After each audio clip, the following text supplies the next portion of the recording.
Hello and welcome to an all new episode of Black Empowerment 365. I am one of your hosts, all the way live from Los Angeles, California. And I'm so happy to be with you on this Friday evening. I am here with the wonderful, the beautiful, the talented Kiana Rodriguez. How are you doing? I am wonderful. I'm wonderful. How are you doing this evening? I'm doing really good. Tonight is a great night. It's beautiful out. And I had a great week. And I'm just happy to be here with you fine people. Mm-hmm. I am. I'm very excited about tonight. Last week was great, but tonight is going to be great as well. We have the wonderful Gerald DuBose here with us. We're going to talk about his new book.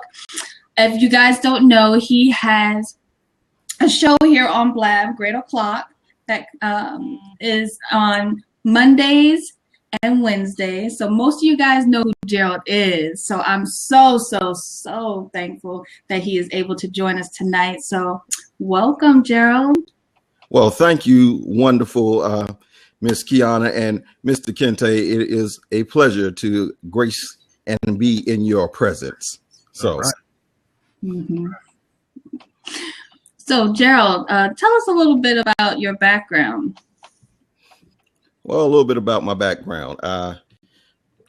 Been in business, doing business for about 14 years. Been across several different genres. Had some success, I'll say. Doing several different industries. Done fragrances, from fragrances to construction, some real estate, some coaching, speaking, that type of stuff. And that brings me to what I do now. I actually in the coaching. Doing business coaching, helping small and medium-sized businesses grow their business. That's what we do. Wait a minute. You said fragrances and construction. It wasn't the construction worker fragrance. Hey, man, I constructed a fragrance and it worked. That's what.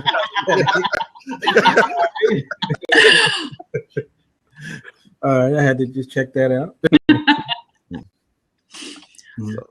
Well, tell us what made you decide to become an entrepreneur. Well, what drove me to entrepreneurship? Actually, the last job I actually worked was with a company, and I got into it with the owner, and it just really hurt my heart. I'm there 16 hours a day, and he calls me up and he says, "Why in the blank did we pay you $5,000 in override?" And me being who I am, I kindly said to him, well, because when your fat behind is in the bed at 6 o'clock in the morning, I'm opening up the doors. When you finally roll over and decide you're tired of hitting the snooze button and call at 8 o'clock, I'm able to tell you what's going on in St. Louis, what's going on in Chicago, none of which we had before I sat my black behind in the seat to run your marketing department. I'm able to tell you what's going on in Maryland and Virginia. You paid me $5,000 because when I came here, you guys did $1 million in 1 year. We do $2 million a month now. That's why you paid me $5,000. And then the gentleman kindly said, well, I will see you make $100,000, maybe even $200,000 working here. But I don't care how much money you make me. I will never see you make over $200,000 working here. That was a reality check for me. That was as real as it gets. Wow. So, that from then on, I was like, I have to kind of decide how I'm going to write my own life, how I'm going to be able to control my own income. I never wanted to be in that situation ever again. So hence why I went into entrepreneurship. Yeah. Being in his seat is where you want to be at.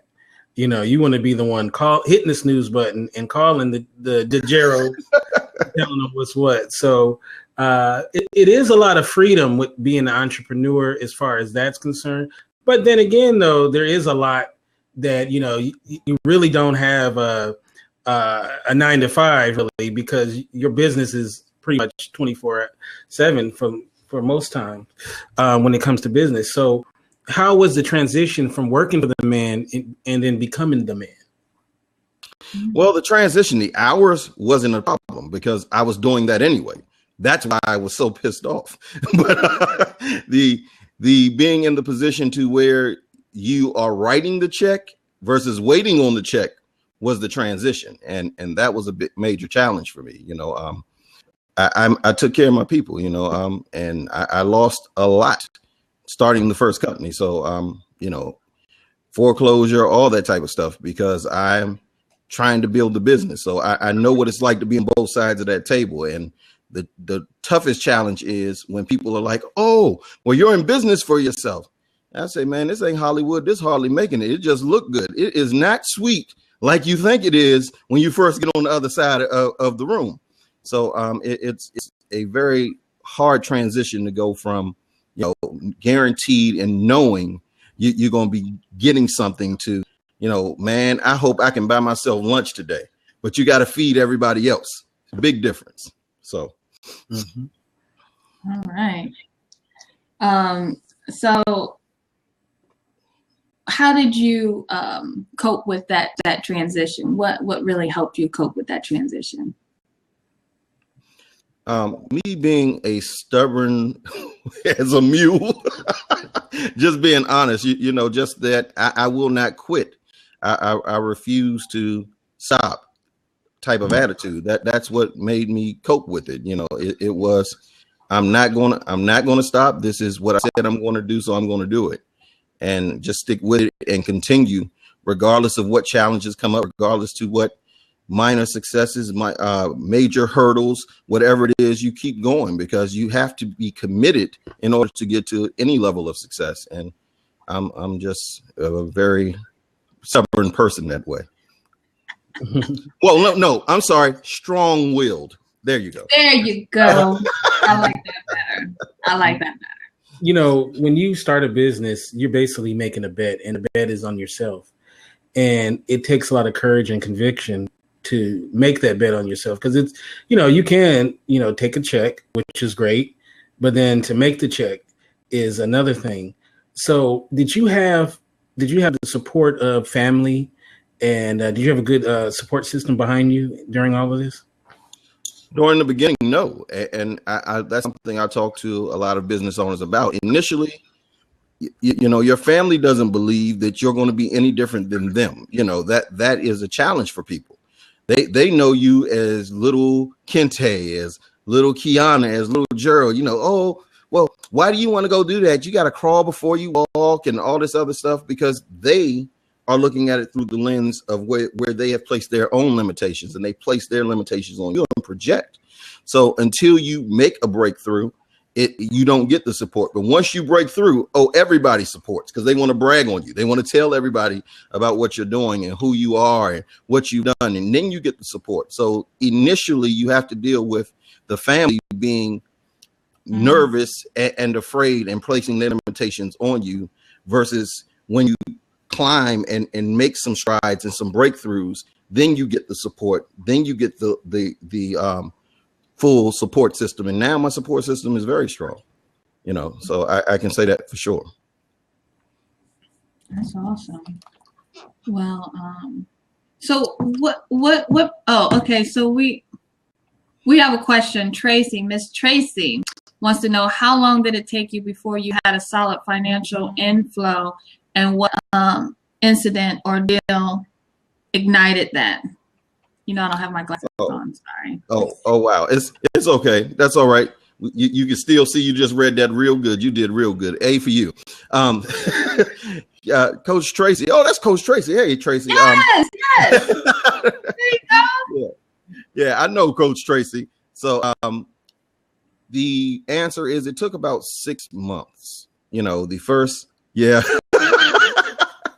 I'm glad you didn't miss it. I'm kind of hard to miss. If you miss me, I'm a big dude. You got a really bad aim. You miss me. But anyway, it took about 6 to 7 months to actually get in a solid inflow going. Hence why the foreclosures and stuff like that happen, because you just can't pay anything. You can't pay yourself if you want the business to stay afloat.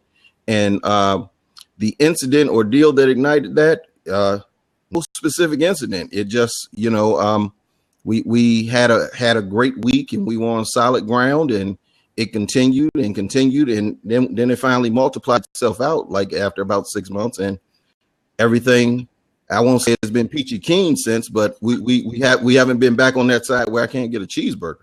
So that's a good place to be. Right. Oh my gosh. So how did you create like the foundation? Like what does your business stand for? What does it mean to you? Wow. Which one? But really it's New Wealth Order. Let's do that one. All right. Well, the New Wealth Order really is what I feel is my legacy, my contribution to the world. Mm-hmm. The thing that will live on after me, the ability to be able to help others become the best that they can be at anything is always something that just lights my fire. I have a major passion for seeing people do well. And when you help other people do well, you in turn do well yourself. So it's just a major thing to be able to contribute beyond yourself. And that's the whole reason why I wanted to do New Wealth Order in the first place, because everybody in my small circle know who Gerald is. But if I died about 7 years ago, it would have just been like, oh, all of them miss me. But now, trying to leave an indelible mark on the world that kind of lives on beyond yourself. Now, the New Wealth Order, first of all, it's a great title. It sounds like the Illuminati or something. Everybody says that. We are the Illuminati. We're illuminating things. That's all. We're shedding some light in dark places, man.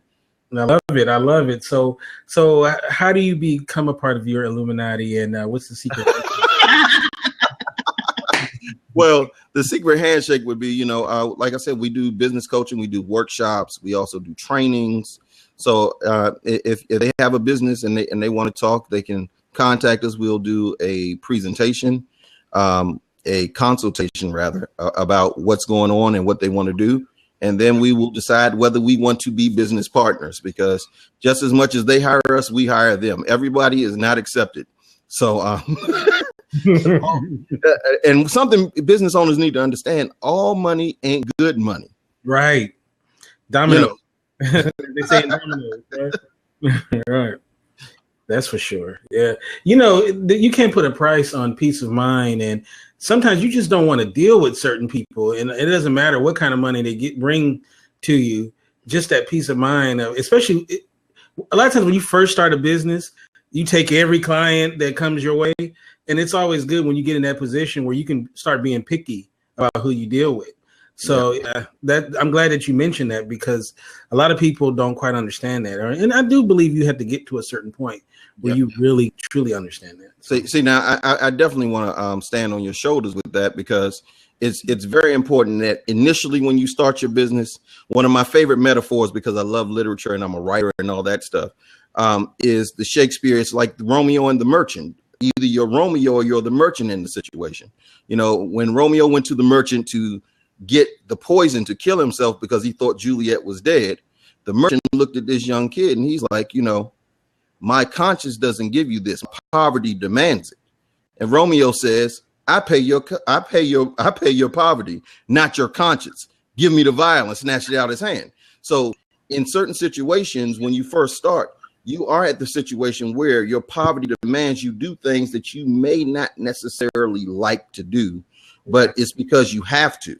And then eventually, if you continue to work, you hopefully get to the point where you can say, well, you have to pay my conscience now. I have standards. These are the people I work with.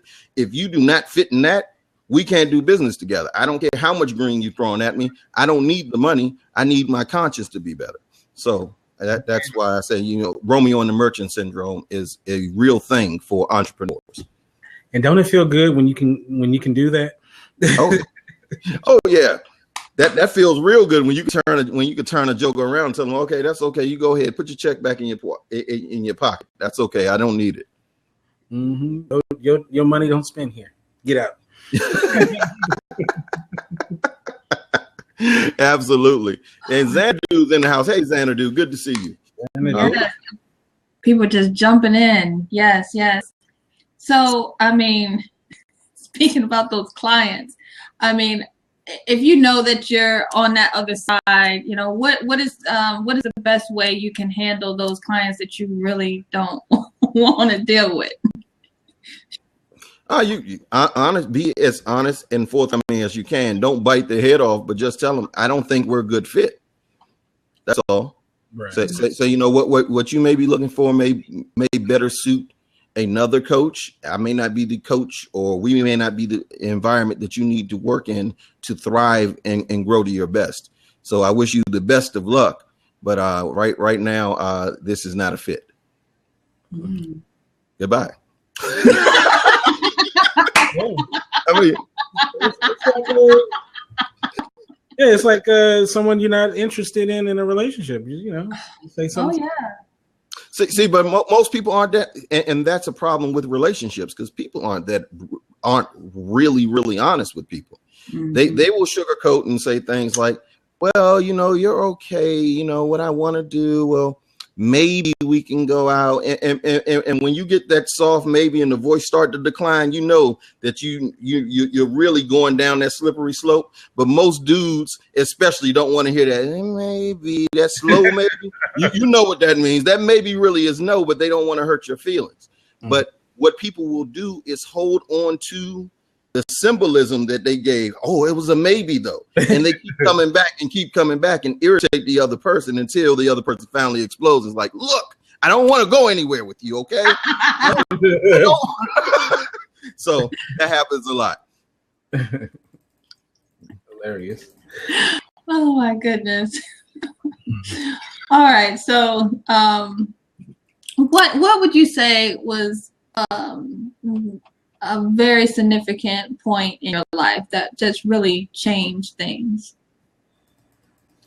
Oh, wow. Several of them. Okay, so I have to pick one. I would say, you know, the death of my parents kind of gave me a different focus, because they kind of died back-to-back years. So losing them both before the age of 22 was kind of a wake-up call for me.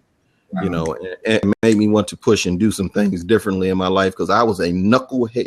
Man, forget a knucklehead. I was a fist head. I mean, the fist was closed. Forget the knuckles. You seeing everything. So I was awful. I just didn't want to listen.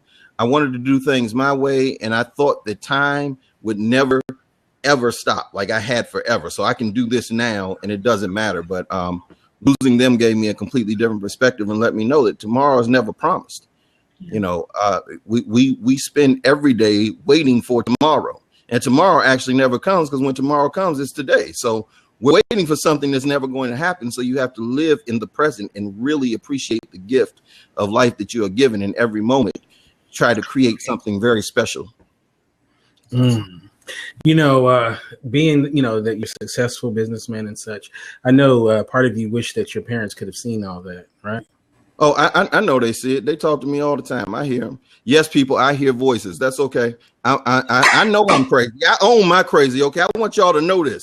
I have no problem saying I own my crazy. For all of y'all that think you're sane, if you're not crazy in an insane world, guess what? You really are crazy. That's all I got to tell you. It's got to match. Two like signs always make a positive. If it's unlike, it's always negative. So say you're saying in an insane world, you really the crazy one. That's all I'm saying. I'm back. I love it. Oh, man, that's funny. He hears voices, y'all. So right now, the voices you do is me and Kiana. So I hear you loud and clear, Kente. So that's a good thing. So now, when you're alone in your room, those voices, I don't know about that, but that's good though. That's a good way of looking at it though. Now, okay, so another thing that I often like to talk about is legacy, and you know, part of creating or building something is the idea of building a legacy. So how important is that to you? Because, you know, we're not going to be here forever. So, you know. Exactly. And it is an essential part of my being right now.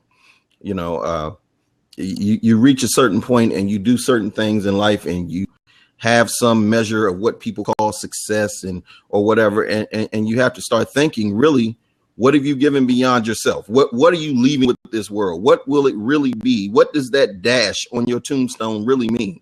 Did you really make any change? Did you really impact somebody beyond so that you know, the whole thing about living on beyond your years, like Martin Luther King and those guys, they are still with us because of the things that they did. And so legacy is an essential part, because most people, especially in our community, die and leave nothing but debt. And that's not what I want to do. I want to leave something for my children, my children's children, and my children's children to be able to remember me by. So people remember people that leave them stuff. Yeah. So, you know, I want to leave them something. Right. All right. Well, you mentioned success, and of course, we wanted to speak about your book, The Formula for Success. And I really want to, you know, start out asking, you know, what made you want to write this book? Well, what made me want to write the book was I have, you know, been asked why I haven't written a business book. You know, I've written poetry and all that other stuff, and Yes. I just said, you know, that I had to actually go ahead, and if I'm doing the legacy, you know, I have to start leaving that type of stuff too, and doing this business coaching thing. And, you know, life and business mirror each other a lot. So, you know, it's something that people are always chasing is success. And, you know, I wanted people to gain some semblance or understanding of, you know, what approach you can take to get you whatever it is that you want to get in your life. You know, everybody's not going to have the exact same path. However, there are certain things that are unilateral in its impact when you are trying to achieve something. Mm. Now, I understand, you know, it's a book and you want us to buy the book. So I know you don't want to say too much of what's in the secret sauce. But what about the secret sauce can you share with us today that entices us to buy the book?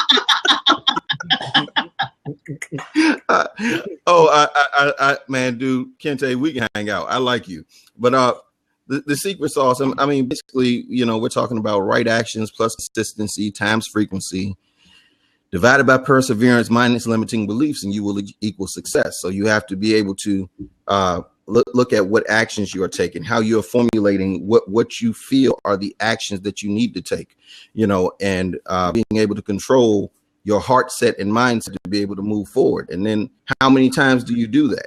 You know, it's like a muscle. It's like your reps. You know, you got reps and sets, you know, so how consistent are you with doing the right actions? How frequently do you do the right actions as well?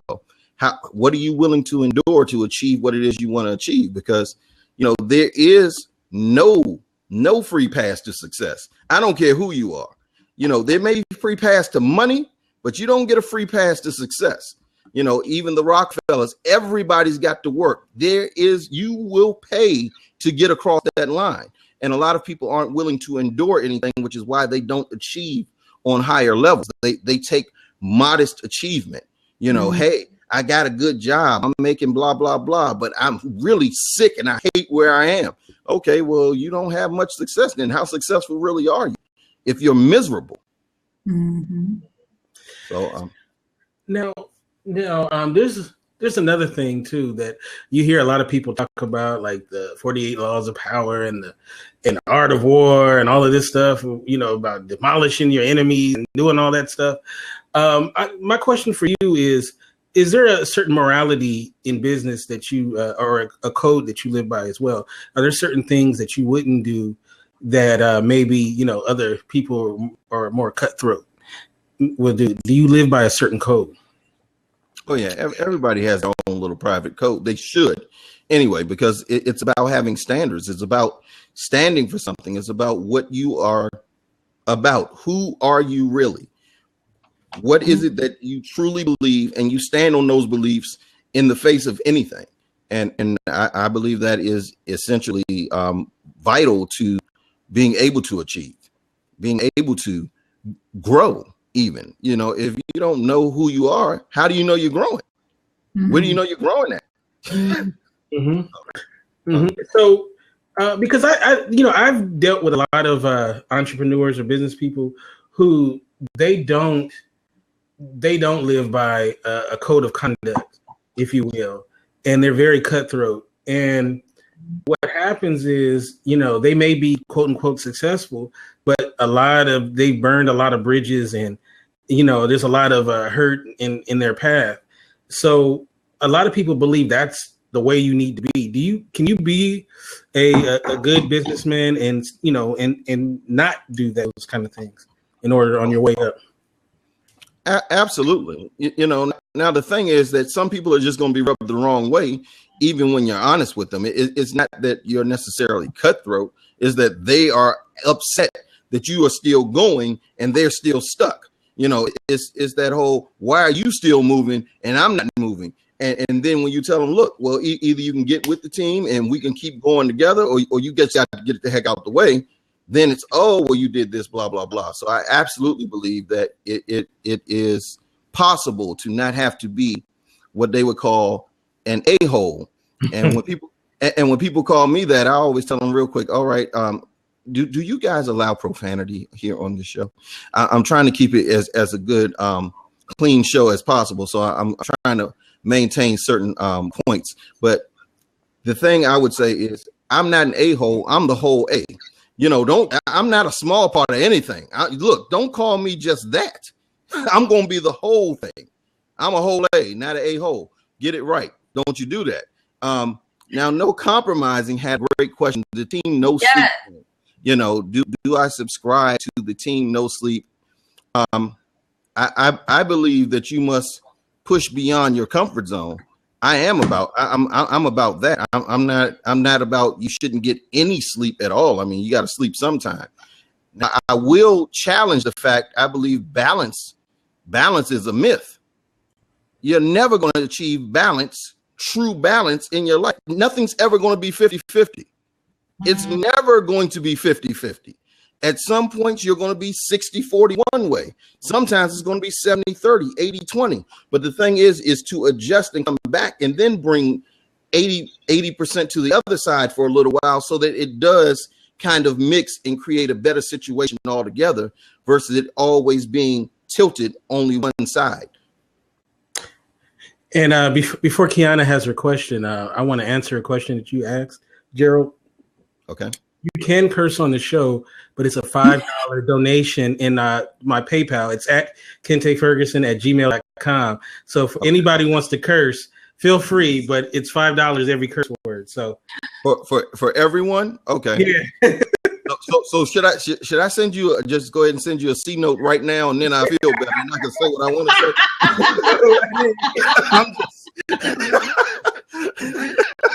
I think everybody will be happy if I just send that C note right now. All right, I'm good. I can behave. I have enough vocabulary not to say it. It's just certain times you need that word to shock people so that they pay attention. That's all. But yeah. I'm good. Darn. All right. Well, LaShonda, she's in the chat, and you guys have some great questions. If you guys have any more questions, continue to ask while we have Gerald here. But LaShonda would love for you to repeat the formula. I think you went very fast, and she was like Illuminati. She went too fast, So she's paying attention now. She's ready to go. She needs the formula. All right? Okay, I can give you the formula. The formula is very simple. Right actions times consistency plus frequency divided by perseverance minus limiting beliefs will give you your success. So boom, right? That's the formula. What was that after frequency? He's trying to write it out. He is writing it. Hey! I gotta use everything I can to help out. It's recorded, so you guys can always watch the replay. I will be. Don't give me the winning lottery ticket. I'm not going to use it.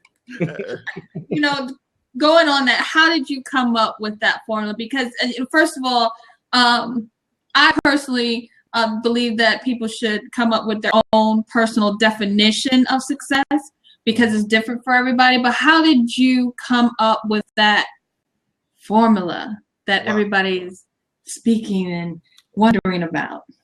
Wow. And you know, that's actually the first part of the book. It is talking about how you define success. And because that is vital. And everybody's definition of success is different. And that's something else I stated in the book. But I came up with the formula because there are no matter what you do, you have to be taking the right actions. People mistake busyness for business all the time. You know, oh man, I'm on that grind. I'm humping. Yeah, you humping, but you ain't bumping nothing but your gums. That's what you're doing. So I mean, if you are doing the wrong thing over and over and over and over and over again, guess what? You're still going to be in the same place you were last week, last year, and for the last 50 times that you did it. You know, so that's why right actions were the first thing that I thought about. And being able to understand what it is you need to truly be doing in order to achieve. So that's why I break down what right actions and how you come up with those right actions. You know, then of course, you know, frequency. I mean, that's very important. You know, how often are you doing a thing? I mean, I'm sorry, consistency. How consistent are you with doing the right actions? How consistent, how many times do you do it? You can do the right actions one time, make a little progress, and then you go back and you don't do the right actions again for 20, 30 days, and you still make no progress. So how consistent are you with doing those right actions? Means a lot.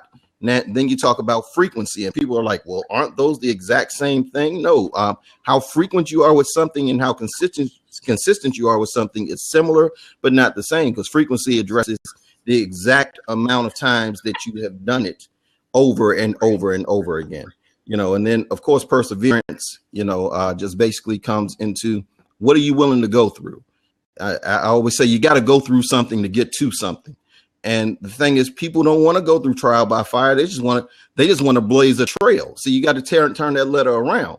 You know, without no test, there will be no testimony. So, and if you have no testimony, believe me, you very rarely have some money behind your name. So you got to go through it first in order to be able to achieve. And then, of course, eliminating the limiting beliefs that you have around whatever it is you're trying to go to. And a lot of people don't eliminate those things. They kind of coax with them. They treat it like I say Western medicine does. You know, they give you something so that you can cope. They don't heal the problem. So if you can't eliminate them, I mean, and I want to say something, you know, fear and all that stuff is always going to come back. You can never really kill fear. You can move in spite of fear. You can overcome a fear for a while, but other fears come up. And the thing is, people confuse fear and danger all the time. Fear is not danger. Danger is very real. Fear is not. So I want people to understand that. Yes. That's where the formula comes from. Mm-hmm. Now, go ahead. Sorry. There's another thing, too. I don't know that people give a lot of thought to it, and it is your circle. Now, I want, you know, because I have some strong feelings about that. The circle, the people that you chill with, the people that you lay next to at night as well. How important is that when it comes to, you know, building up your own empire and all of that stuff? Oh my gosh, your circle is for real so vital. The people that you hang around the most will be in direct context to what type of really income and type of impact you are able to make. You know, I always say, if you want to change your wins, change your friends. You know, if you are rolling with the same people and you're at a certain level and you can't get past that level, it's because you're still in that same circle of people. You know, everybody cannot go with you. And the thing is that, especially for those of us that grew up, let's say, not so wealthy. I won't say poor or impoverished, but not so wealthy. If you grew up that way, and like I did, you tend to want to go back and get your friends, you know, because you're like, look, it's something different up here. Hey, we can do this. And you go back and you reach that hand down and say, nah, man, come back when you got a boat. Okay, you come back, you go get the boat, you come back. Hey, man, I got the boat. Come on, let's go. Let's get out. Let's get out. We can get out now. I got the boat. And you know what they're going to tell you? They're going to say, come back when you get a helicopter. And then and you come back with the helicopter and you drop the ladder down, and somebody you don't even know that grew up in your neighborhood gets on the ladder, and you're looking at your boy like, get on the ladder. You're looking at your girl like, get on the ladder. And you know what they tell you?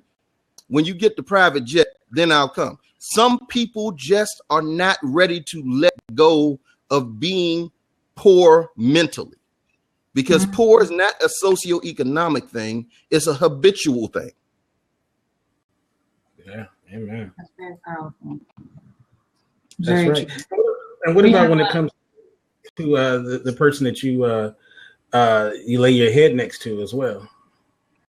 Oh yeah. Now, if you are fortunate enough to have that person has to be supportive. You need that support there. You know, that is a very important position in your world because you know, I always look at it like this. I always say about relationships, you know, when you are in that storm, because you look at the world as though it's a lot of stuff happening, asking the hard questions. You know, it's a lot of crazy things happening, you know, and you go home. Home is supposed to be your place of rest, your place where you find peace before the storm. And if you can't find peace there, it's going to be so hard to achieve.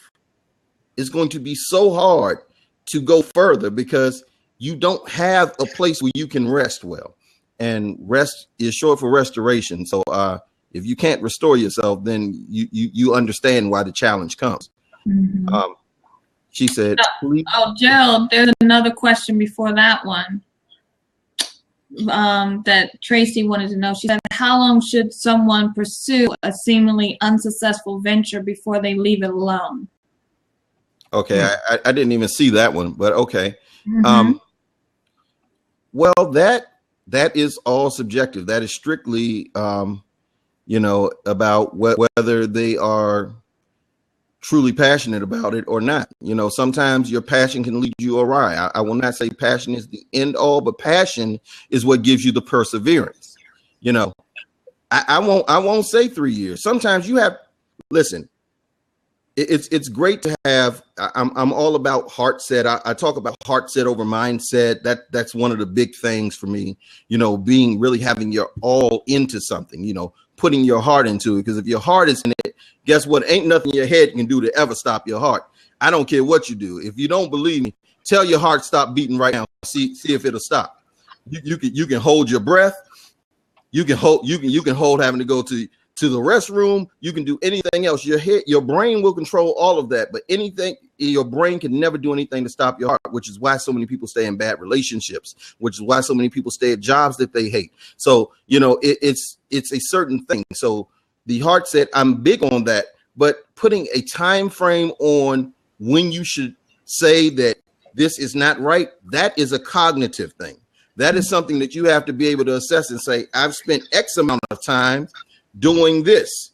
I believe these are the right actions. I've talked to other people that said these are the right actions, but it's not moving or giving me the traction that I would like to see.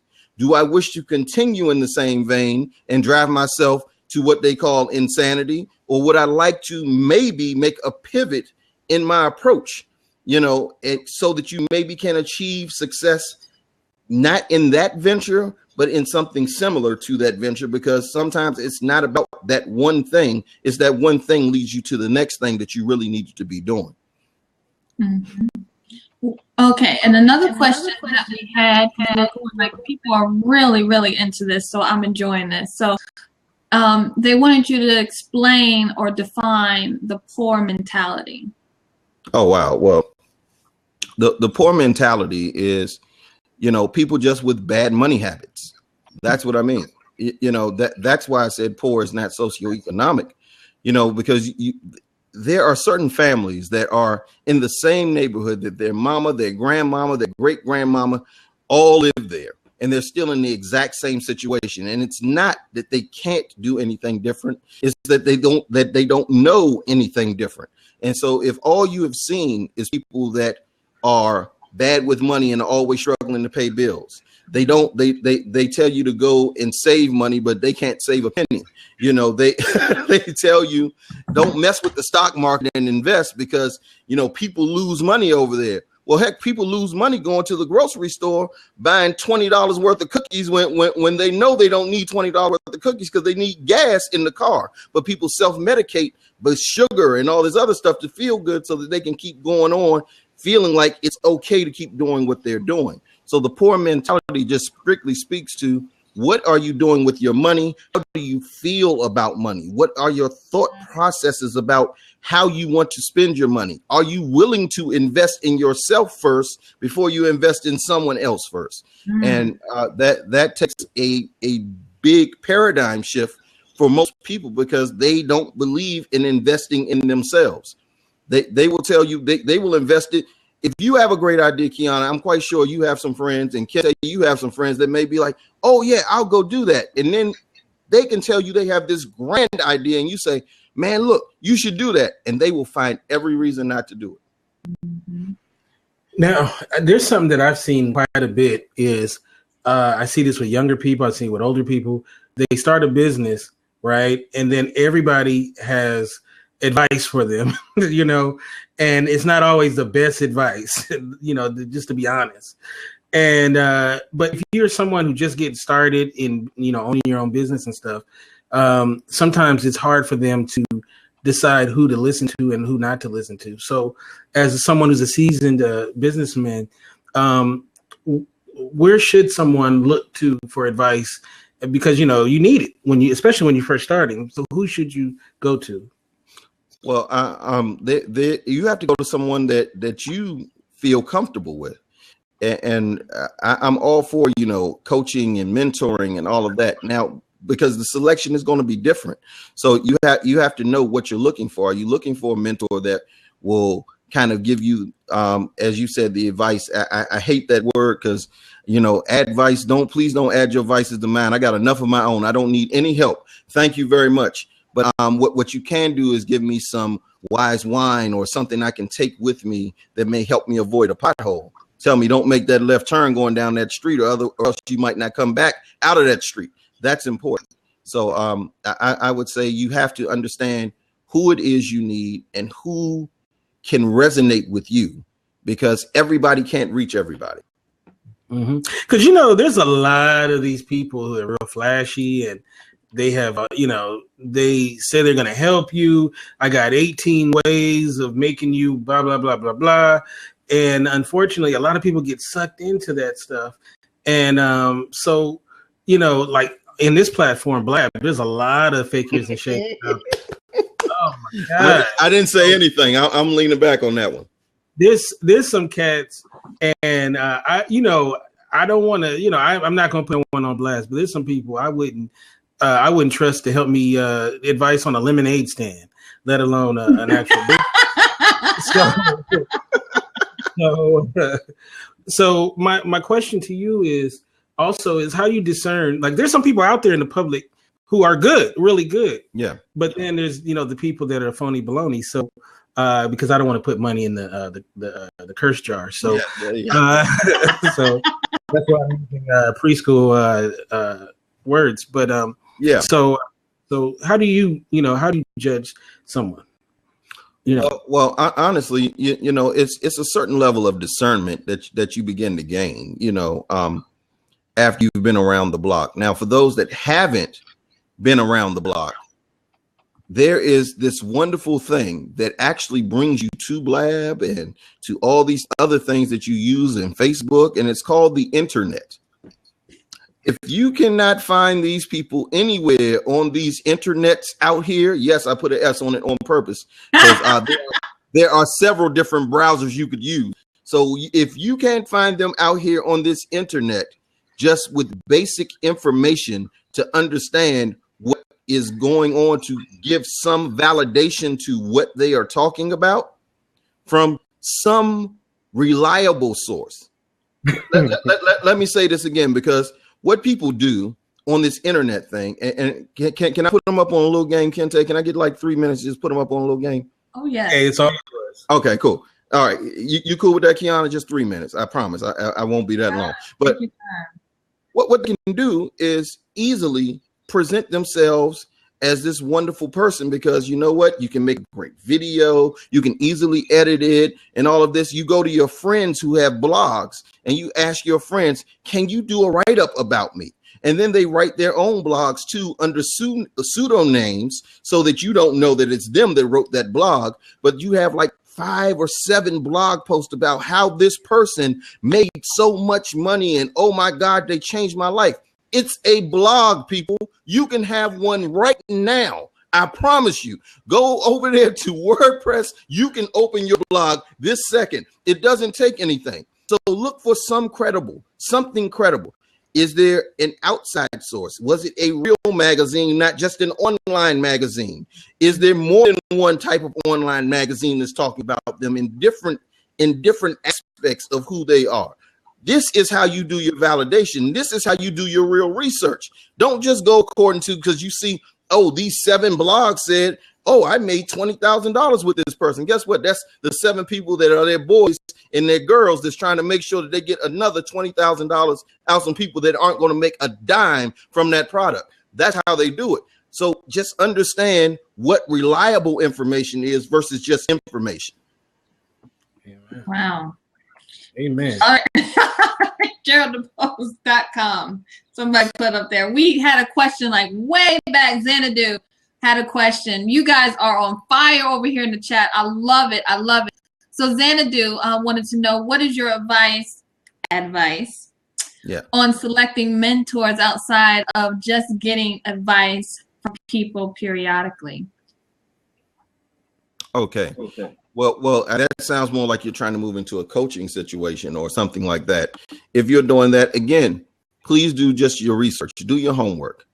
I know, and I want to say this for my friends that are coaches in here. I see some of my favorite people in this place right now. There are some great coaches that have poor marketing that can't get clients, and then there are some horrible coaches that have great marketing that get tons of clients. So don't go by because they say, I have 20,000 clients. I've helped 15,000 people and blah. Okay, 15,000 people. What? You gave 20 free webinars. You had 50 people come to each one. That's 1,000 people right there. Stop playing games with somebody to know better. You just stop playing. But a lot of people take that number and they're like, oh my God, they're doing all these great things. But look at who resonates with you. And this is something that we talk about in New Wealth Order. We talk about your reach, your revenue, and your resonance, your culture, marketing, and your sales. You know, not everybody will resonate with you. So as a mentor and a coach, the same thing. No, Xanadu, they are not the exact same thing. You know, so you have some coaches that will mentor you, but you have some mentors that, they're not quite coaches, because mentors usually try to tell you what to do. Mentors are almost like, what was the consultants? Well, some mentors are free. Some people make you pay for mentorship too now. Don't get it twisted, LaShawn. They will ask for that money, but I'm just saying, yes, they will ask for money to mentor you. Yes, mentorships are not always free. But you know, the thing is, mentors usually try to give you advice and try to tell you what to do. Where coaches, we believe you have the answer, and our job is to make you see and that you have the answer and pull that out of you so that you be able to move forth better and with a better outlook and understanding of what should happen. All right. But in this coach world, your girl is lost as hell. Well, that's the thing, Tiana, because I mean, you know, here coach, there coach, everywhere coach. You got coaches for everything. Pretty soon you're gonna have sock coaches. You need this color sock if you want to be successful. If you ever see that, run fast. But I'm just saying, they got coaches for everything. Just know what it is you are trying to do, you know, because there's a time you need a business coach. There may be a time where you actually need a life coach instead of a business coach. There may be another time where you need a different type of coach other than the life coach or the business coach. But don't pay all three at the same time. Good Lord, you will end up broke. Just decide what it is you are doing at that time and go try to find a coach that fits that mold that you need. Mm-hmm. All right. You want to read this question before I get to my questions? Okay. Oh, yeah, sure. Adair, she wants to know, is there a training associated with life coaches? I know people who went to school for things like counseling, but others who just say that their training is life. Woo! Yeah. I was going to say there are absolute certifications you can get for coaching. I said, and then there are others that do use their life experience. That's basically what I'm using. Here's my best word of advice for that. Well, not advice. Here's my best word of wisdom I can give you that I learned. Find a coach that can be your tour guide, not your travel agent. That will help you a lot. Okay, I like that. Make sure that they've been where you want to go. They can't tell you how to make $1 million if they haven't made $1 million themselves. Mm-hmm. How are they going to tell you what the pitfalls are? How are they going to tell you how to grow it? How are they going to tell you when you should stop, what you should do? And they've done none of what you're asking them to do. Travel agents will try to tell you to go places they've never been, and they want you to come back and tell them so they can tell someone else. That's all. Love it, man. Now, go ahead. All right. That's all. You just said that's all. Go ahead. There's another thing too that you often hear people talk about, and that's the idea of spreading yourself thin, like maybe having your hands in too many pies. Talk about that aspect, and also when should you expand, and once you started one business, got it to a certain point, maybe investing in other things as well. Okay, so do we want to take that in segments? Okay, so so which part do you want to address first? The growth part, or the idea of spreading yourself thin, and also like in the growth part as well? Yeah. Okay, so we will talk about the spreading yourself thin. Now, the challenge for especially creatives is that we tend to have 30 ideas, and we figure we can do all 30 at one time and just do a little bit on one, and then it's going to turn into something. The challenge though is that if you don't build a solid foundation, if you don't dig deep first, it's got to topple over. Why do you think that they have to dig to a certain level before they can even give you clearance to build a house on anything? And so it's a basic rule of science, of true science and growth, that you have to get deep into something first. Excellence offers you opportunities. If you become excellent at what you do, guess what? All those other things will show up. They will show up. That's why these athletes and these rappers and singers are offered endorsement deals. Why? Because they became great at one thing first. Allen Iverson wanted to be a rapper, but what did he do first? He played basketball, and then he sucked at rap. He found out he really sucked because when he released the CD, nobody wanted it, even though he was AI and he was famous. But the point is, somebody was willing to go ahead and give him that opportunity because he was excellent at one thing first. So first learn excellence at one thing. Mm-hmm. It doesn't matter that you have 5 things that you love. But go ahead, Kente. You have a question. I just want to interject. He was one of the few basketball players who could actually kind of rap. So that was cool. That was cold. well, no. But the NBA made him not put out the record. But go ahead. I'm sorry. I was gonna say even privately. I was gonna say even privately though, Kente, his CD went plastic. I mean, literally, it stole nothing. Yeah. So I'm just saying. Though you have a certain opinion, I don't think very many shared it with you. That's all. But it's okay. We're entitled to it. So the other part about when are you ready to grow? When are you ready to go ahead and do those things? I believe that once you reach a certain point and you have enough people and you have enough a system in place, then you can start looking at other things. When you actually have it systemized, when you are no longer a major cog in the wheel of your business being able to sustain income. So systems is what gives you freedom. And if you don't get that, then you will constantly be in your business, not working on your business, and being able to work on the future of your business after that. Somebody asked a question real quick. They were talking about Shaq. Oh, that's a joke. Yes, are you playing? Yes. No, we ain't talking about Shaq. I'm sorry. He said Shaq and Kobe's rap career. Shaq had 2 platinum albums. All right. I know how you feel about them, Kente. So, New York. Just saying. I'm from LA, so I gotta represent. He says the people who get on in this world are the people who get up and look for. I'm sorry, moved up for the circumstances they want, and if they can't find them, they must make them. That's what Gerald is saying. Okay, all right. That's my man Evangelos. Good to see him, man. Shaq, rapper of all time. Yeah, gift rapper maybe, but not a rapper. You know that ain't gonna happen. Okay. I know we're it's been a little past 10, so I know we have you for an hour, and I want to respect your time. Okay. Well, I mean, I was a little more on late o'clock than great o'clock today, so due to other circumstances, I don't mind. I can sit here. I can go a few more minutes and answer a couple more questions. All right, they're coming in too. I love it.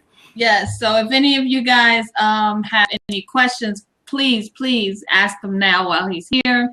But completely forgot my question. I'm sickening. We unlocked the seat, so if anybody wants to hop in, please. I do. I remember my question. Can you give us something from a segment from the book that you can share with us that's probably like really, really key and important that really ties into what your message is for the Formula of Success? Something from the book. Mm-hmm. Well, not necessarily like reading the book, but like give us like a key point besides the formula that we know now. Well, I would say that, and I can actually read like the first little passage of it. And it's just, success is a word that is often freely thrown around as if it's an abstract concept that we are always chasing but never achieve. Success and happiness, wealthy, rich, poor are all words that the average human being struggles with trying to be or not to be because of the emotional experiences that we believe they create. Mm-hmm. If we look at our experiences through the eyes of others, we will always quantify those words by the clothes we wear, career path chosen, et cetera, et cetera. So in other words, success is actually, just as with any other word that we use to describe the emotional human experience that we create, is subjective. What someone else feels is happiness for them will not be happiness for the next person. Mm-hmm. So first understand what success looks like to you. How do you frame that word? And then you can go towards it better because you have an understanding of what you're going after. Most people don't achieve or fail at things because they have no understanding. If you don't understand the rules of the game, how are you going to win? Mm-hmm. You can't win at football with baseball and basketball rules. I don't care how great you are at those other two things. You can't win it. So you have to define it for yourself. Understand what you are going after, and then you can pragmatically move towards it. So, another thing too, we're going to talk about your show on Blab as well, but self-confidence, because it seems like a lot of the real successful business people I know, they really have a lot of self-confidence. You can see it. You could tell by the handshake, the way they look at you in the eye, and all of that kind of stuff. How important is that? Just believing in yourself. Oh, that is monumentally important. Yeah. If you don't believe, no one else is going to believe. I mean, really, how can you develop? You cannot lead people if you aren't confident or believe in what you're talking about, because they see you don't even believe it. Why would I subscribe to what you're talking about if you aren't even all in on it?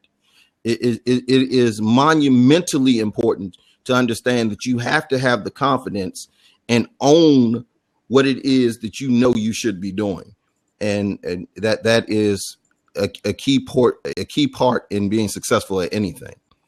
So we have a good question. John said, yeah, I see. Go ahead.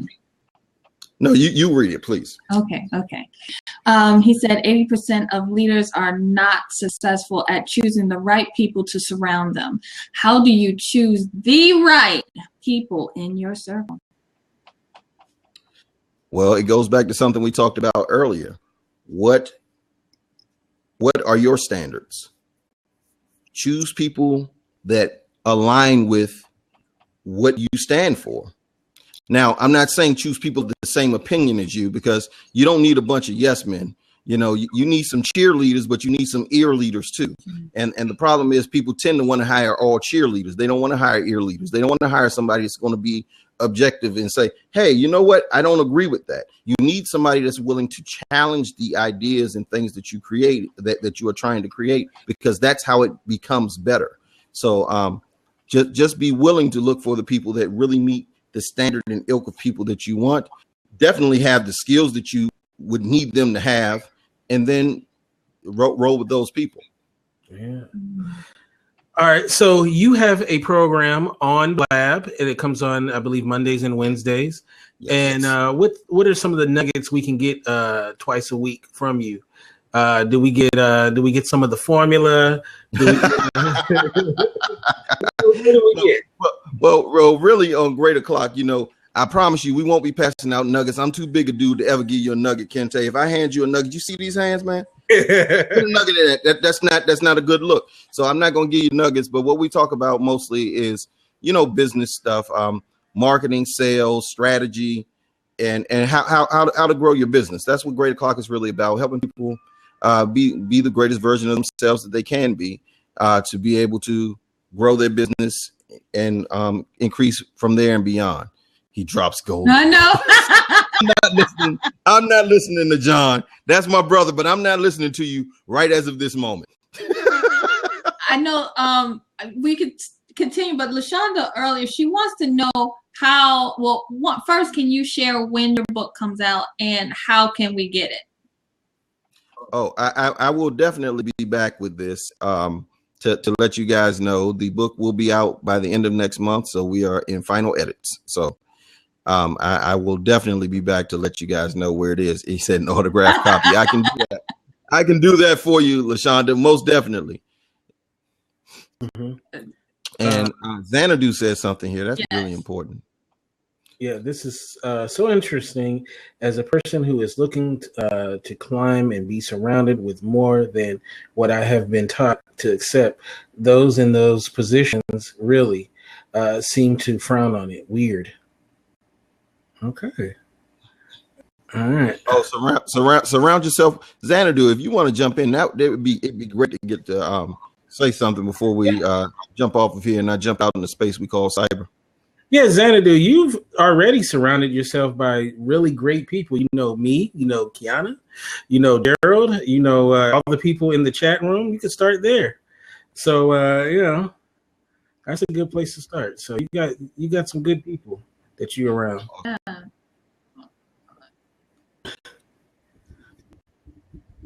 Oh, okay. All right. I think I get what she's saying now. She's saying that, you know, they're always saying, you know, put yourself in different circles, put yourself with better people, but all those people seem to want to try to charge you if they talk to you at all. Well, I would say you're still in the wrong room with the wrong people. They may be people that can help. That does not mean that they are the right people to help you. Mm-hmm. Mm-hmm. Yeah, those ain't real circles. Is there anyone that wants to jump in and ask Gerald a question? I want to, you know, give a shout out to everybody. You guys have been here the whole time. Yes, you go ahead and do this. If you want to do a shout out, Kente, I know you usually do it.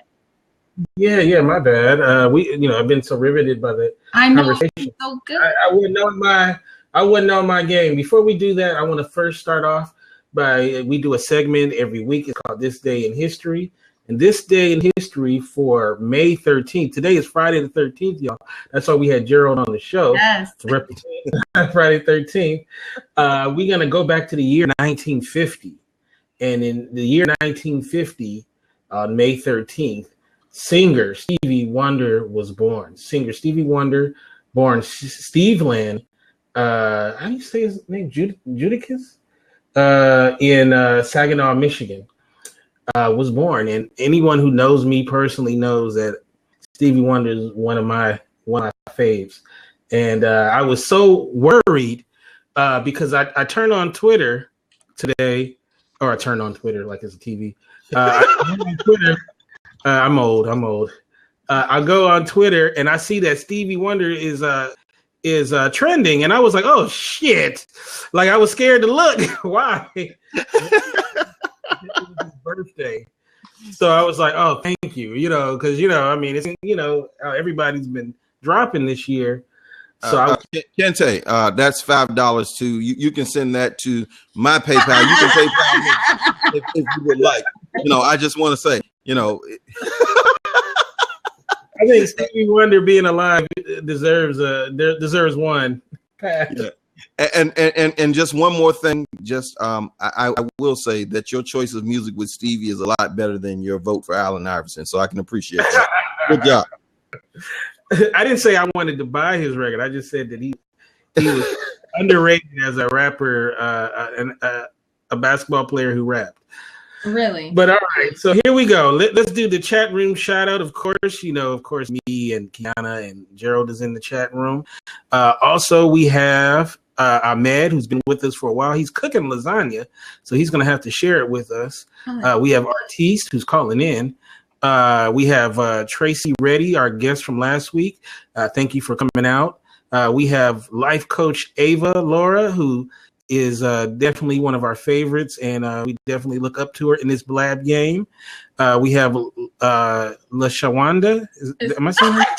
LaShawanda. Lord, LaShawanda. What did you just, Kente? What did you just do? Wait a minute. Everybody press pause. He put an extra syllable in the word. He said LaShawanda. I guess I'm wrong there. John Haynes. Look, I can't even talk now. We have G. Cooper, Yvette Marie, Danny Red Wide. We have Evan +1 and Xanadu, and that's our chat room shout out.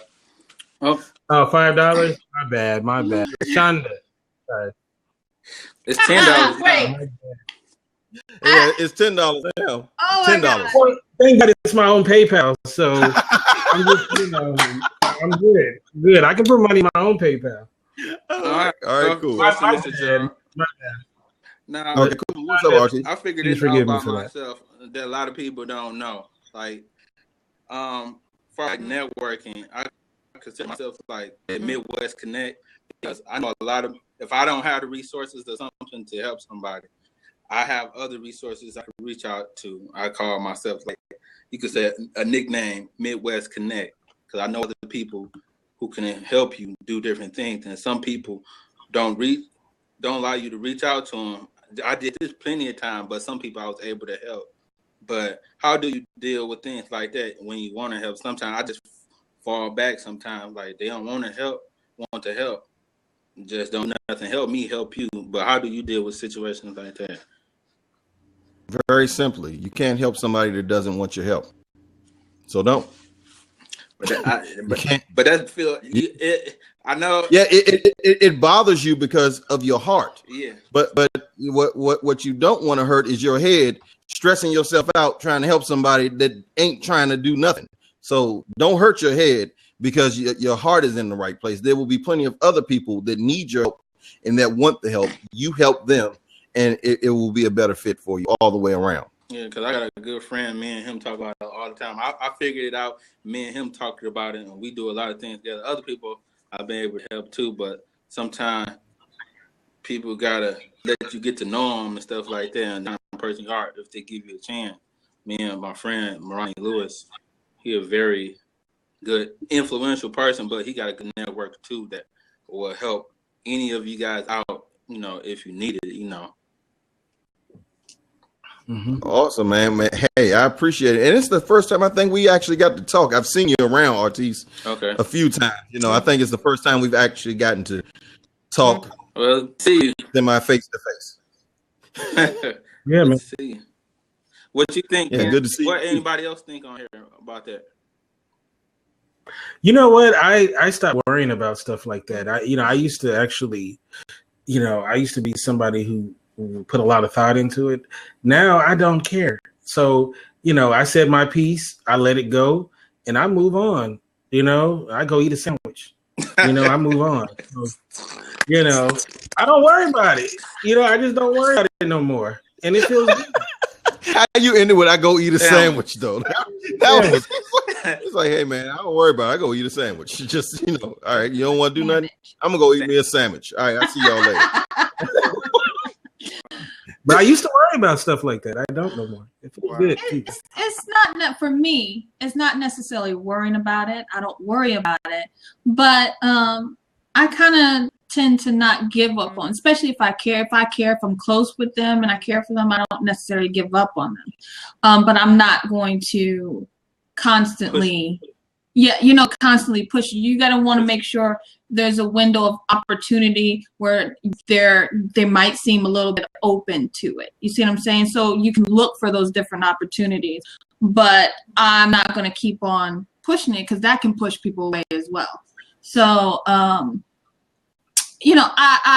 don't worry about it, but I look for opportunities to be, because I would want somebody, not to give up on me either. But this is for somebody that I care about. But then there's other people that just you can't help. They just don't want to be helped. Yeah, I mean it sucks. It sucks, especially when it's someone you love. But yeah, I mean, but then again, you gotta live. So, can't tell you how did you get over that? How did I get over it? Yeah. Just years of just getting poo thrown in my face. So I can't. I don't want to put no more money in my own. So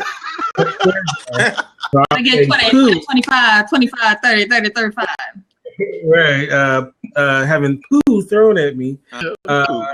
So I, at a certain point, you just go, it is what it is. You try, I make the effort, and then once I make the effort and it doesn't, go a certain way, I say, well, good luck to you, bro. Because me and my mom was talking today, and we was talking about how some people always think everything the doctor is right. Because they want medicine over another medicine.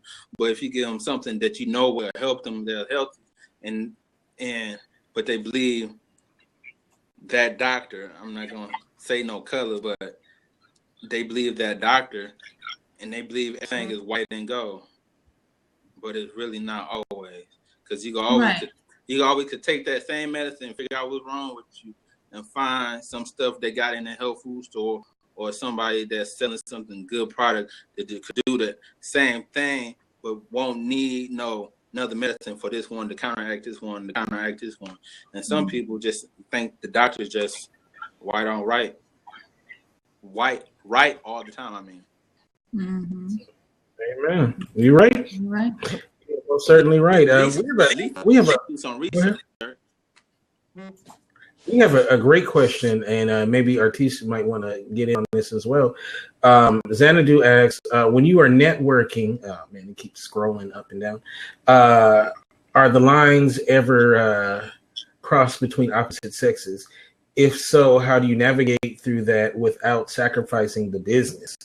So I guess what she's saying is, if a man and a woman are involved in a networking situation, and, sometimes sparks fly. Sometimes it's mutual. Sometimes it's one-sided. How do you not let that? How do you not let that mess up the business? Well, you gotta You have to set precedents up the first day. Let them know it's business. He might say you look good, but it's just business. You gotta let that know up front and nothing else. That's it. You gotta let them know up front. Yeah.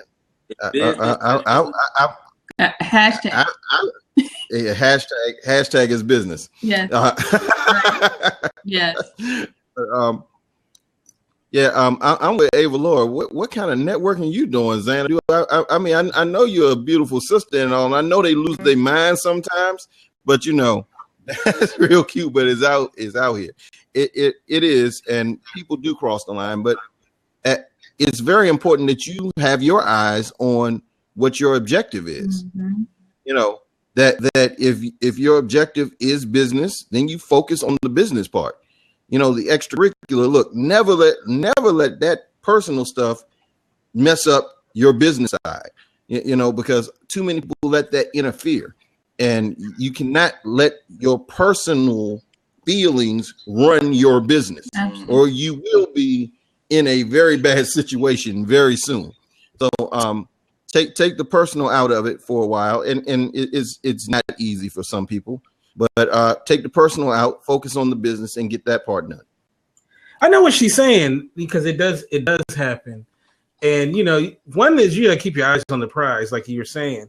And to me, I've always valued getting paid more than, you know, the other thing when it comes to, I'm not trying to add no money into my jar again. You know, like I know guys who are like plumbers or whatever, right? And sometimes they'll exchange some hell instead of getting paid. I'm like, you a fool. So not only did this chick get her plumbing fixed, she got her other plumbing fixed as well. And you think you didn't got over. So you got to definitely keep your eye on the prize and not allow, you know, other things to mess that up. But, you know, like when it comes to networking, you know, when people are too much into trying to do that other thing, you got to back away from that. You know, that's not probably somebody you want to network with. Absolutely. And you have never cross no back to what we were talking about in your circle. Yeah, I think that if you have a really good circle, good network, those lines won't be blurred, Xanadu. You know, that you're going to be able to keep it professional. You're going to be able to have that level of professionalism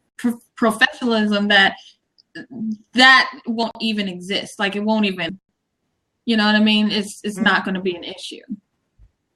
So I think it all, you know, it goes back to choosing your circle wisely and making sure that you're networking properly. Like how when you're networking, are you coming across a little flirty? Like what are you, when you network, how do you network? I mean, so that's another thing. What are you wearing? Like if you go to a networking event, like how are you presenting yourself? What's your posture? What are some of those things, you know, are you being professional, or are you attracting certain type of individuals when you're networking? So these are some of the things that I would say you think about when you're networking. Artis, let yeah, Xanadu, you could come up. Thank you. It was nice to meet you, Artis.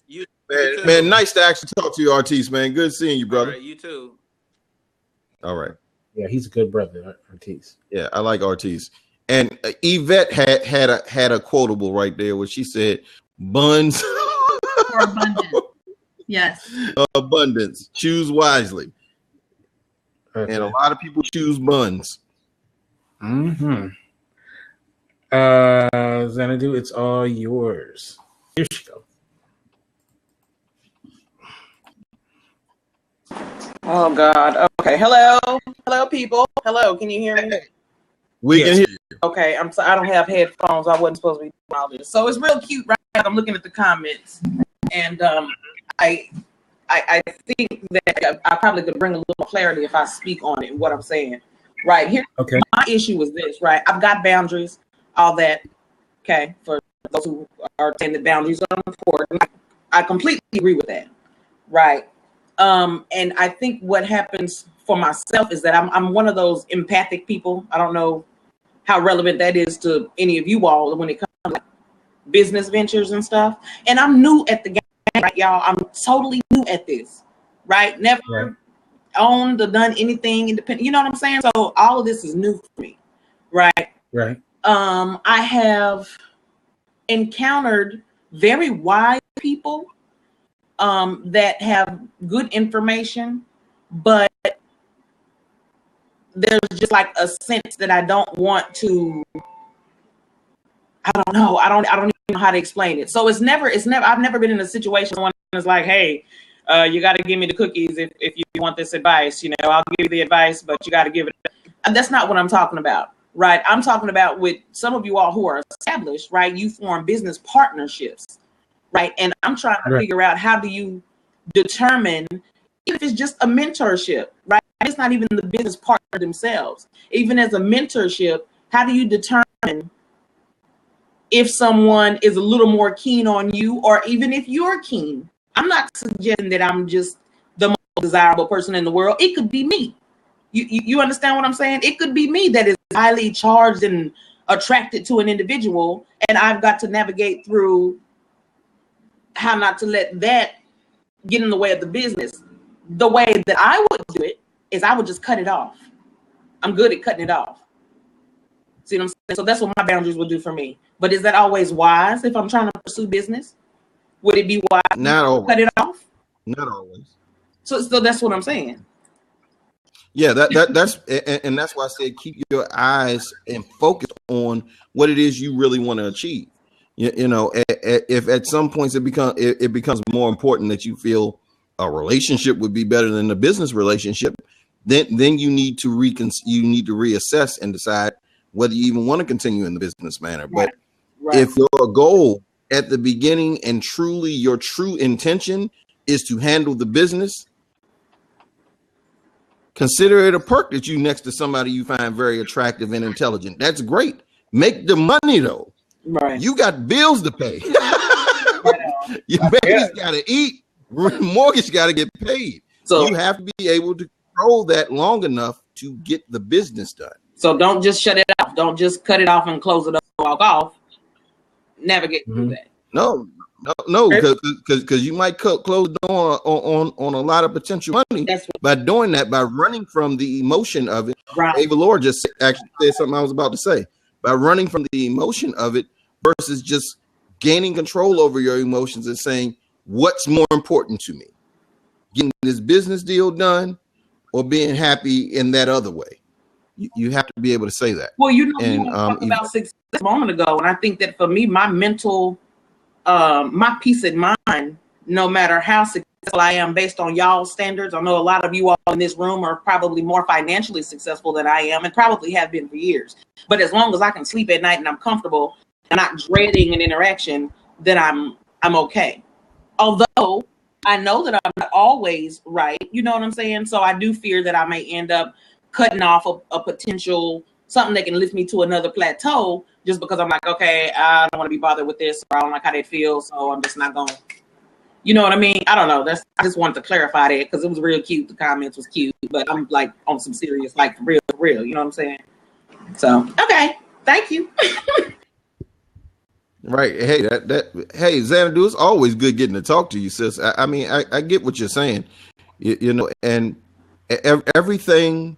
anything we use to describe an emotional experience is always going to be subjective. Mm-hmm. Happy, sad, rich, wealthy, all that stuff is that. But in the end, with what we were talking about just now, it's really about what is your real intention when you are in that situation.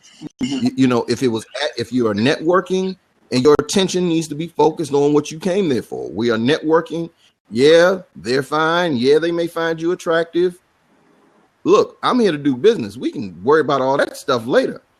You know what? Because guess what? We make money together. We get to hang out together anyway. So we worry about that stuff later. Stay focused as you came there. And that's where people get distracted because, you know, a lot of people get caught up in the emotional. Oh, dang, they fine, you know, blah, blah, blah. And lose sight of what they were originally there for. And it causes headache and heartache. Natural too, though, to find yourself. It's very natural to find yourself attracted to someone in that manner, as well as them you. So, you know, as long as you're in control of, you know, what you're there to do, you know, I don't see why there'd be a problem. And just the little bit I know of you, you know, I would assume that you would be able to keep your eyes on the prize. Absolutely. Yeah. Yeah. I'm gonna leave that with him. But you know, like I said, I guess people were kind of not quite sure what you were saying, and I'm glad that you came in to clarify it. But even what people were saying, you know, there was truth into what they were saying as well. I can agree with that. Yeah, and also other go ahead. issues. Like, I've talked to you about it, and I've talked to Yvette about it too. So I have I think that when we have these business blabs, especially for people that, again, you all are like you guys, you've been at this for a minute, right? So you got the experience and you know how to kind of navigate your way through it. When we have beginners, people like myself, that's like, look, I'm hungry. I'm finna do something. Whatever it is, I'm putting it to the universe, and I'm gonna do something. I'm finna break free of this mess that I've been a part of, and I'm finna do something. You see what I'm saying? So for me, I'm hitting the ground running.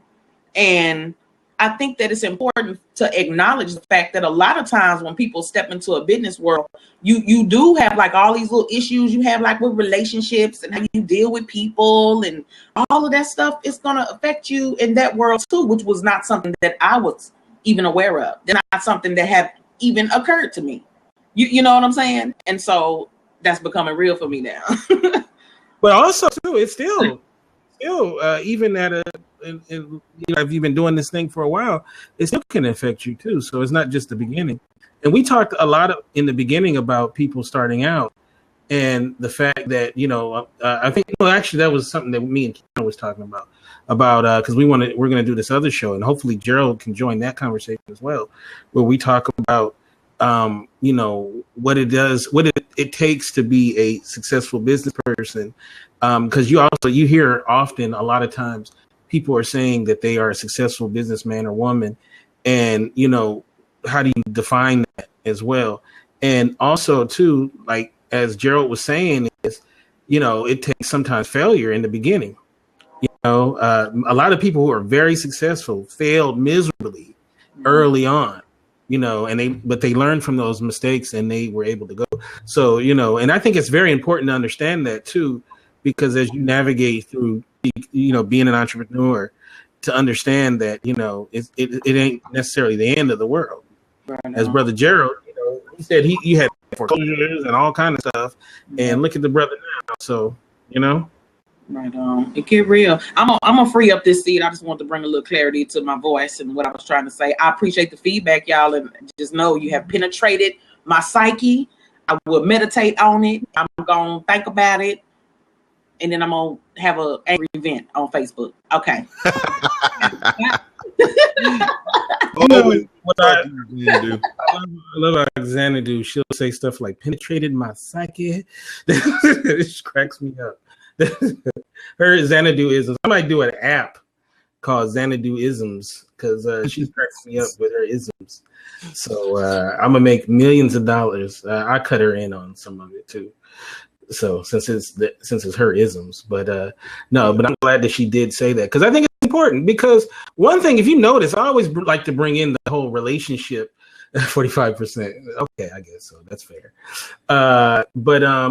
Relationships are really important when it comes to all of these things that we talk about every week, whether it be romantic relationships or it can be paternal or just friends.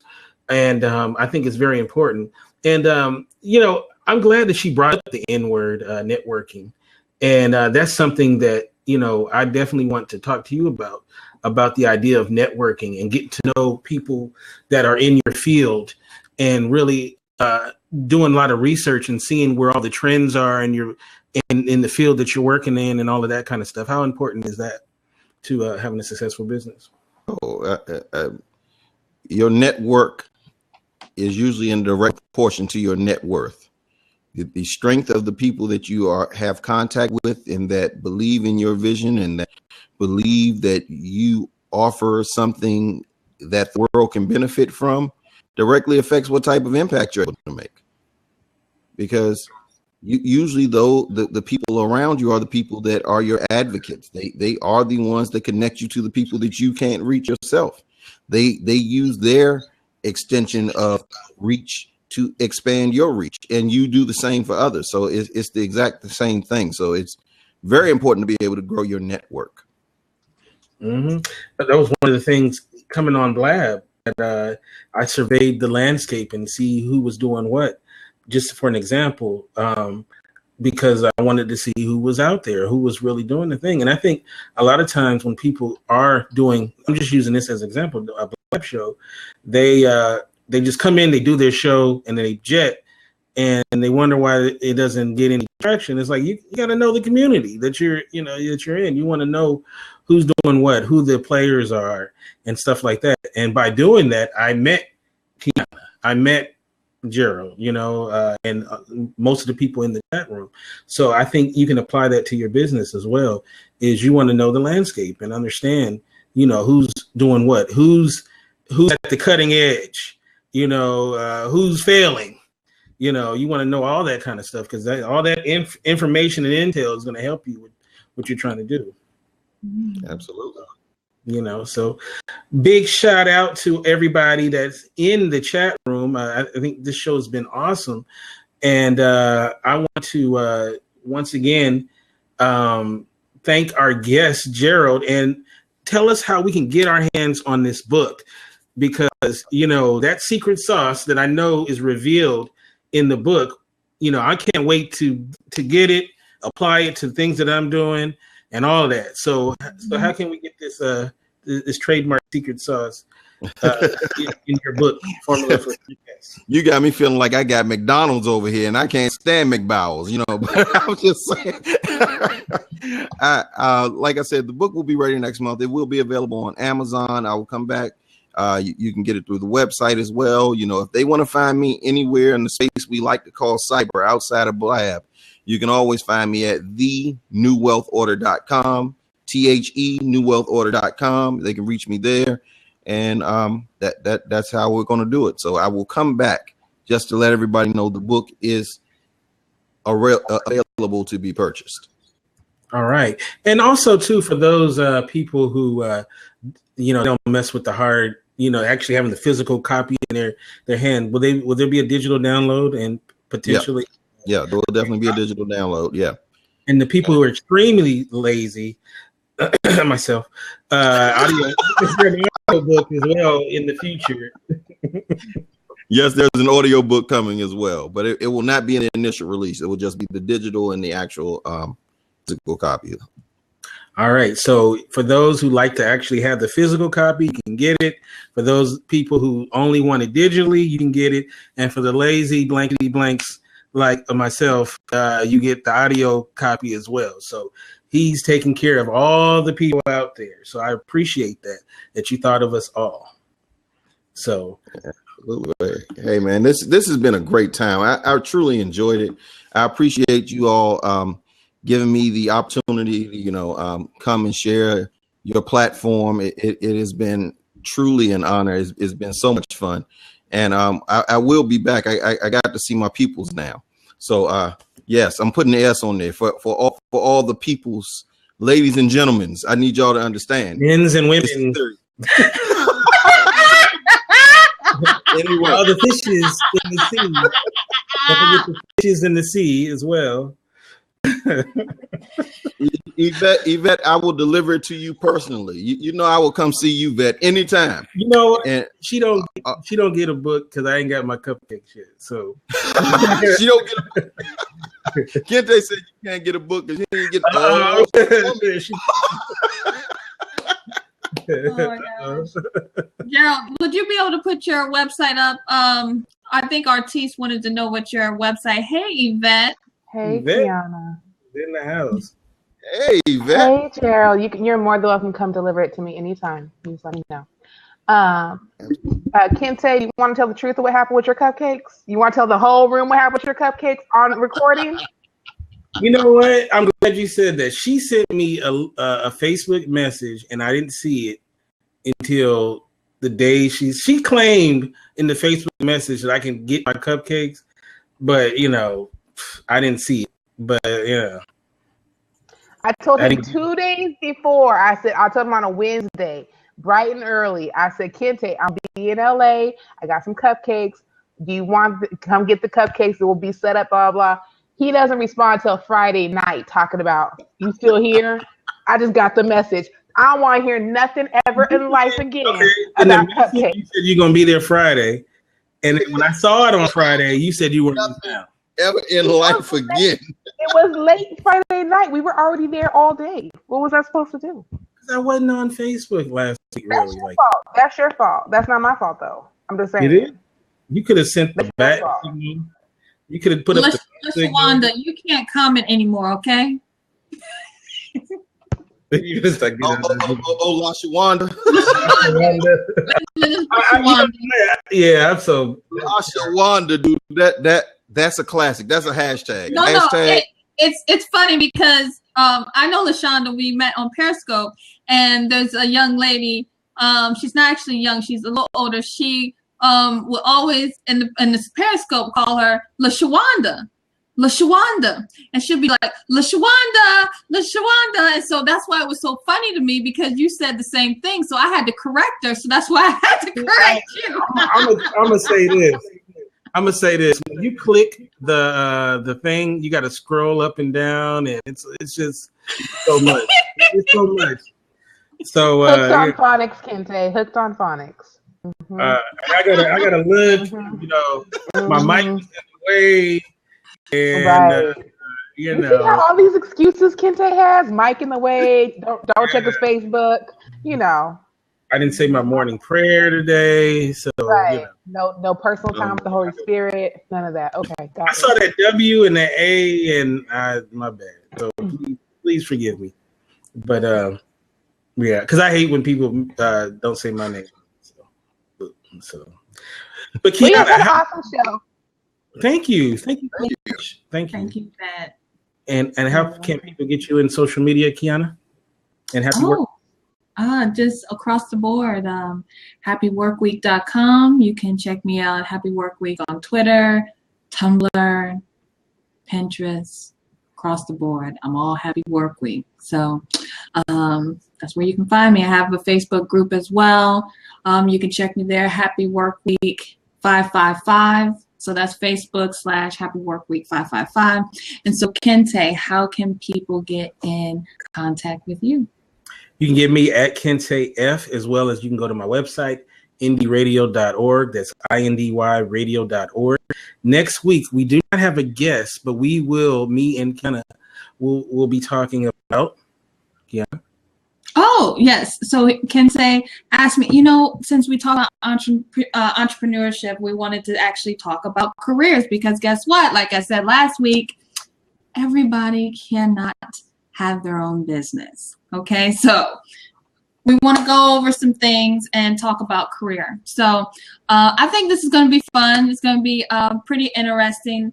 So with it being Memorial Day weekend, I wanted to just sit down and have some conversations. So we will not have a guest next week, but I really, really hope that you guys come join us because it's going to still be good. Yeah, and right? We'll have people, they can hop in the seat and all of that stuff. So. It's going to be less like just off the cuff. Like just let's have a conversation. And it's going to be pretty fun. So, yes, that's what's going on next week.